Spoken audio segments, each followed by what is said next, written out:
This video is made possible by the following cuties. You can check out the gear they provide for me in the description below. Hey guys, Divisive Video Topic Boy here, and welcome back to Automobilista for another video. Now, at the last round of the Formula 1 World Championship, Sebastian Vettel, after he retired, uttered a statement in frustration that was taken seriously by far too many people, myself included, I'll admit, which was bring back those fucking V12s. And as you can imagine, that statement opened up a lot of old discussions, including the old favourite, bring back V12s, bring back those higher displacement, those higher amount of cylinders. That's what we need in F1 to make it a better sport. Now, don't get me wrong, I loved, and I mean adored, the V12 Ferrari F1 car last driven in 1995, and I also adored the V10 era of F1. It's the era I grew up in, so I have massive nostalgia and massive passion for that era of Formula 1 racing.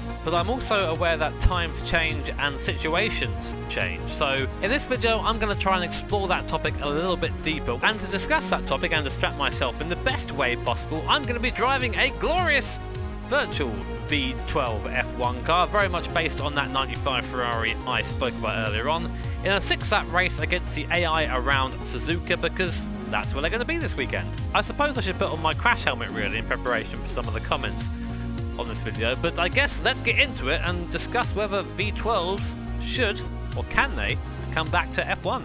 Well, I hope you guys are ready for a symphony of noise. Here we are, starting the race, right at the back of the grid, in our Ferrari. Wait for the lights.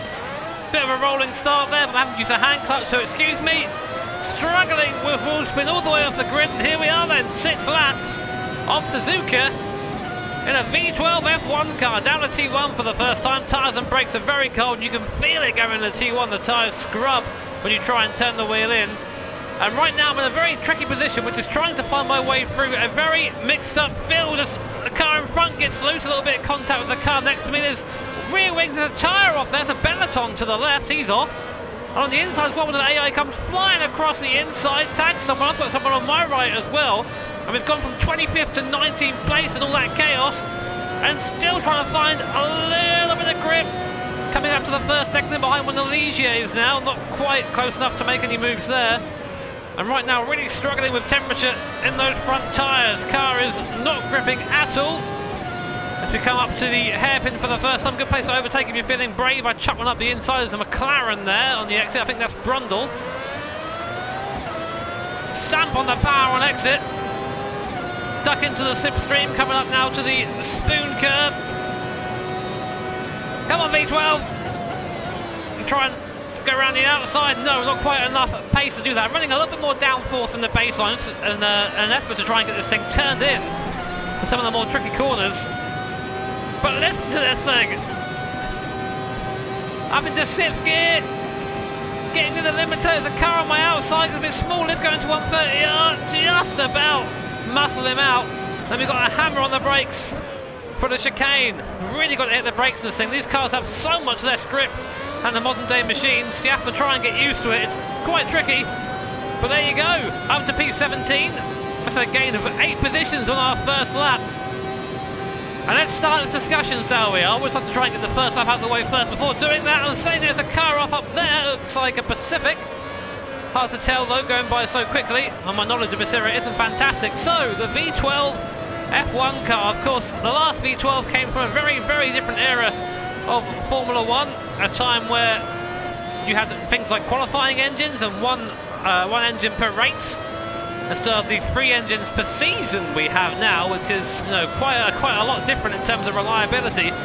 And these things were, as a result, were run a lot harder. I mean, a lot harder than the engines were today. So hard, in fact, that I think John Alesi had 8 retirements out of a 17-round season in '95, with Gerhard Berger having, I think it was 6.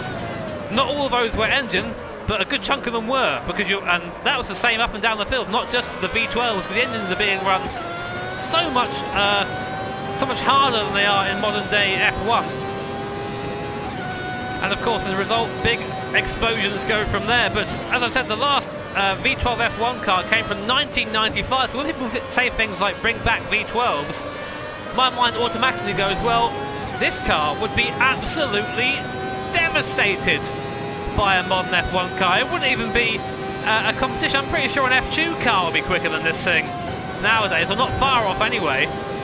But of course it's a completely different era, so it's kind of hard to put those things together. So then we have to think, right, okay, what if we put a modern V12 in the back of an F1 car? And bear in mind right now we have little ditty V6 in there, 1.6 litre V6 I think it is, with a hybrid turbo of course, as opposed to a naturally aspirated V12. The wailing Banshee of Maranello. It sounds bloody good. AMS have really captured the sound really well, I must say.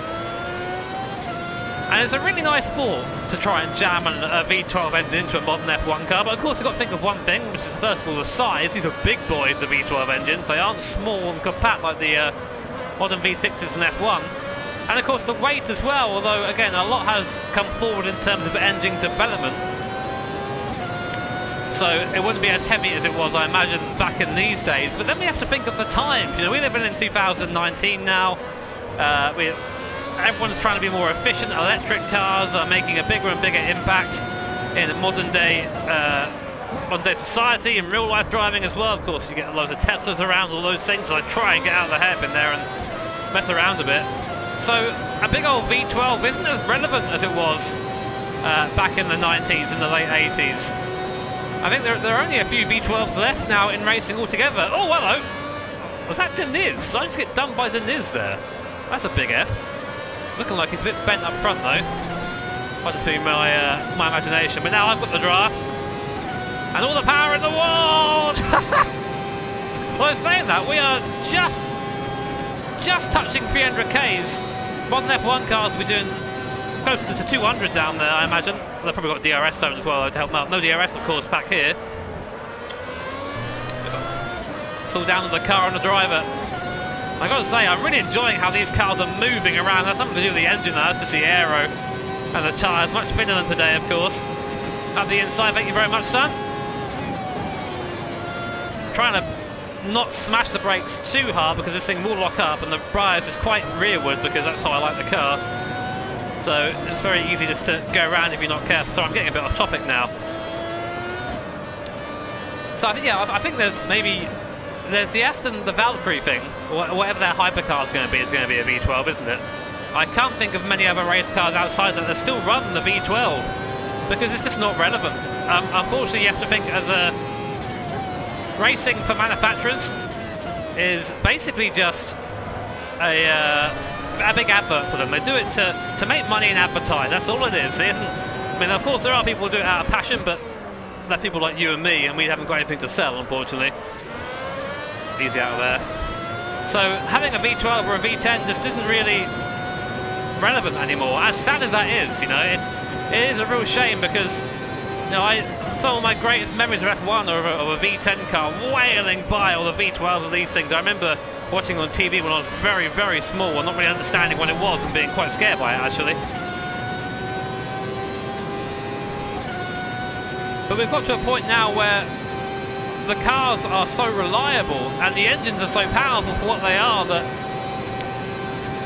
I don't really know. I don't really know if it would matter bringing back something like this. Although I would like to see someone maybe mod a V12 into the RSS Formula 1 car in a set of Corsa and see how that ended up. But then you'd have a bit of a hard time finding a hybrid V12. But anyway, we're getting a little bit rambly now. Let's focus back on the race a bit because I want to actually enjoy this. Again, I love driving these V12 F1 cars in sim because they are just an animal. The power delivery is almost instant in this thing. So you've got to be really, really careful on the right foot, especially through these S's. Made our way up into P12, which isn't too bad at all. Soft on there you go, easy. No. It's very hard to get a good run out of Dunlop. Coming up to the first segment now. This guy in front's super hype. I'm going to try and unhype him if I can. And being this is old school F1, we've got to finish in the top 6 of points, and that is not looking likely right now with a lap and a half to go. Up to the hairpin, dive. Big dive up the inside there, very rude pass. Then stamp on the power and exit, let the downforce take over and hope for the best. Now, I've got damage on. I don't think I touched him, which is good, but the car don't feel like it's straight. very hard to carry speed in this car because you're so used to in the modern machines having kind of quite a bit of downforce still in third and fourth gear. It kind of pills away in this car. Is that a 40 in front? I'm not sure, but we're really gaining on it. Little blend to try and deal with the dirt. Yeah, thank you very much. About as late on the brakes as I can, give them a bit of space I can't quite see because someone's got to turn their mirrors on. And we're now inside the top 10. I can see the points. I doubt I'm going to make it up there, but we're going to give it the best we can. 141.9, not the best time in the world. One lap to go then. Oh, there's a big crash down at T1. There's debris everywhere. There goes a wing. I think that was a lapped car because we're still in P10.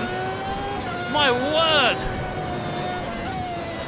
I tell you what though, to quickly go back to the little debate with our V12 honey bunches, and that is, oh, he's lost a wing. We might have a chance of getting to 6th here.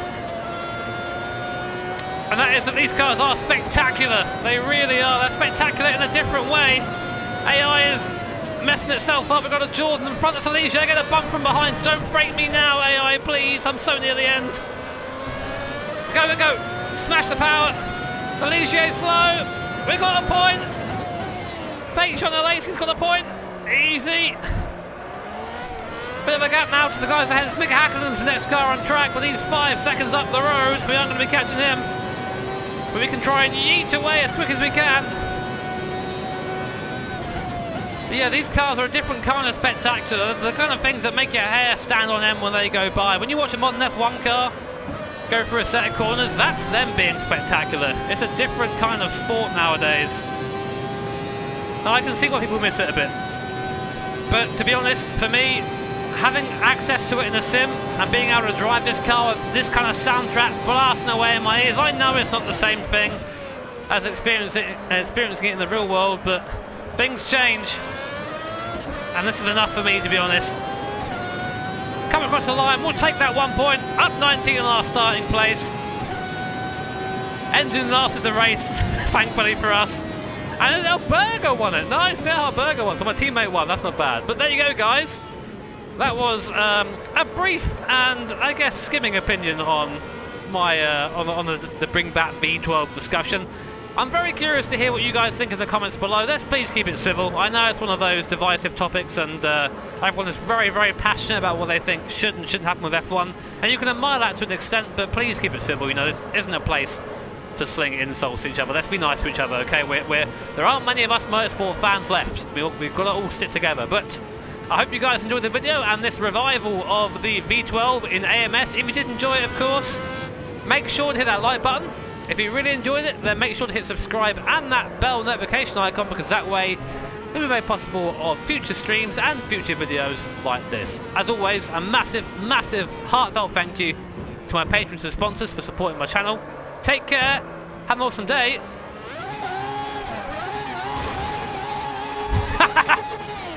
See you all next time.